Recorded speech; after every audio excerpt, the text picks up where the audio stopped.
And by Arizona, he means Indiana. So let's get that straight right off the bat. So Walmart, because going to Target requires a shower. That's why we choose Walmart. We also choose Walmart because it's cheap therapy, okay? You're feeling down on yourself. You're not successful, you're not in shape, you don't look good. Go to Walmart, take a look around, and you'll leave feeling much better about yourself. Right? I know. I'm from a small town in Indiana, let's reiterate that. And it's Logansport, Indiana. You've never heard of it. And we just received one of the highest honors. We just got the second largest Walmart in the nation. Yeah! Now stop clapping, because it's not the largest. We're not that cool. We never will be. Being from a small town in Indiana, when I was moving to LA, everybody questioned the move, They were really involved. They were asking my mom, aren't you a little nervous about Lauren moving to LA? And my mom, she'd answer the same way every time. She'd be like, oh no, if someone kidnapped Lauren, they'd probably drive down a few blocks and toss her back out. Thanks, Mom. Thanks. That's the family I come from. It's great. I actually just got back from Indiana, and I spent a lot of time with my sister and her 3 kids. So, thank you. You guys know what that means. Hanging out with her was like hanging out with someone who has Tourette's. Okay. It was hard to get through a conversation with her. She'd start out being like, yeah, I had to pick the kids up from daycare, and Mason, sit down or you don't get any biscuits.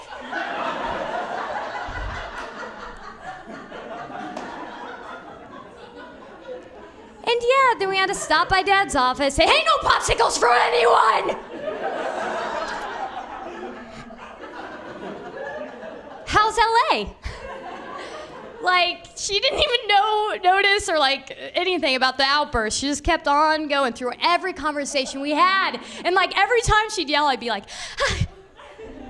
And she'd just go on, you know what I mean? Just glide right through. I feel like moms get away with a lot of stuff if they're shouting it at their children, you know what I mean? At one point she said something like, all right, no one's going anywhere ever again.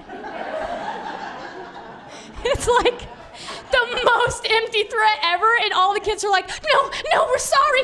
Just tell us what we need to do. It's you guys, you have to go to school. You have to go somewhere eventually. Calm down. It's so funny. It made me remember something my mom always used to tell me. She'd always be like, I brought you into this world, and I can take you out of it. Yes, you guys have all got that one, right? It's I don't know what that means. Exactly, she brought me into this world, but death? Did my mom just give me a death threat? It's extremely nerve-wracking, Yeah, but I spent a lot of time with my 3 nephews. Did I mention they were all boys? And they're ages 5, 3, and 1 years old. And I remember my 5-year-old nephew was looking at me funny, and I was like, what's up, bro? And he's like, how old are you?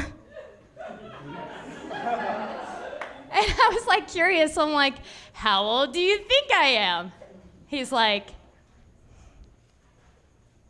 270? I was like, I'm not that old. And he's like, relax, it's under 100. I'm like, I know I started seeing wrinkles on my skin, but I'm 270 years old.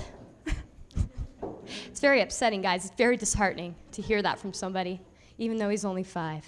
But it made me remember what I used to think when I was a little kid. I remember someone told me they were 25 once, and I said, 25?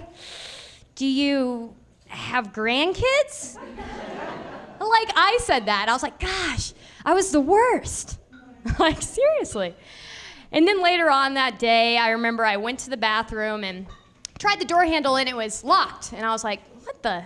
And then all of a sudden I hear, yeah. I'm like, he's busy, okay? It's my 3-year-old nephew in there. And I just hear him going through a lot, sweating it out probably.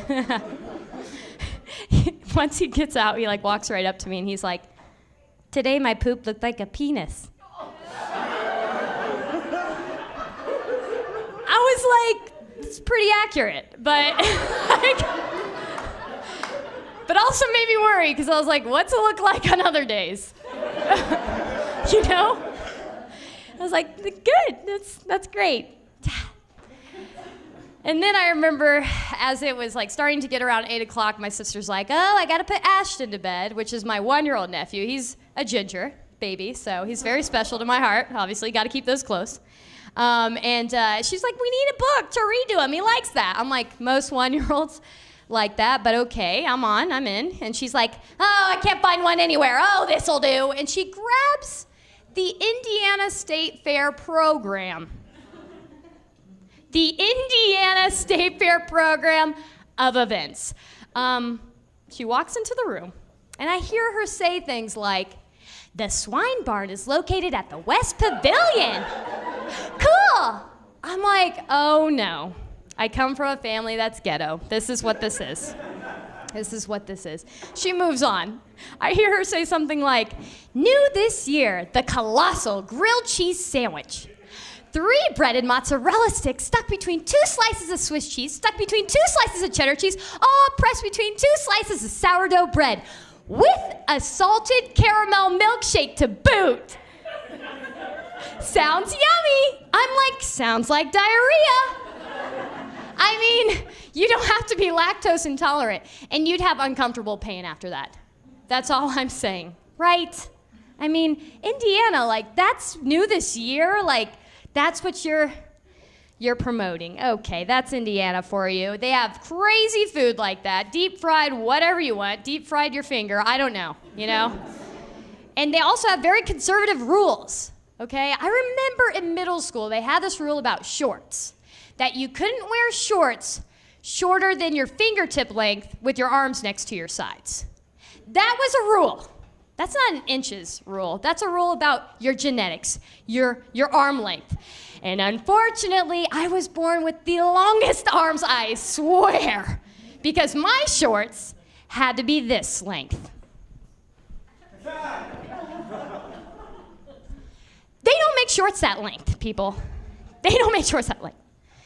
And I remember there was a girl in my class, and I'll never forget her. What was her name again? She had the shortest arms you've ever seen.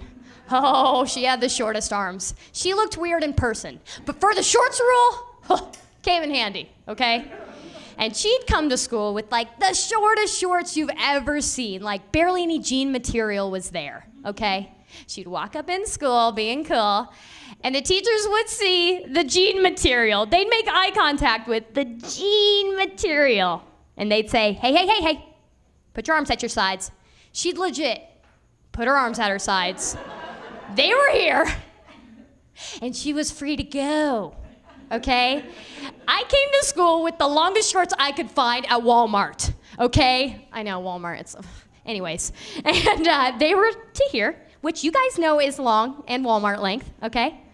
And they'd be like, hey, hey, hey, hey, and I'd be like, no, and they were like, you need to go to the office. You need to be sent home for pants. And I was like, same rule. Genetics, people. That's not a rule. My arms are long, but the shorts are like, they're good length, okay? I felt sorry for the girl with the hunchback. She had to wear capris.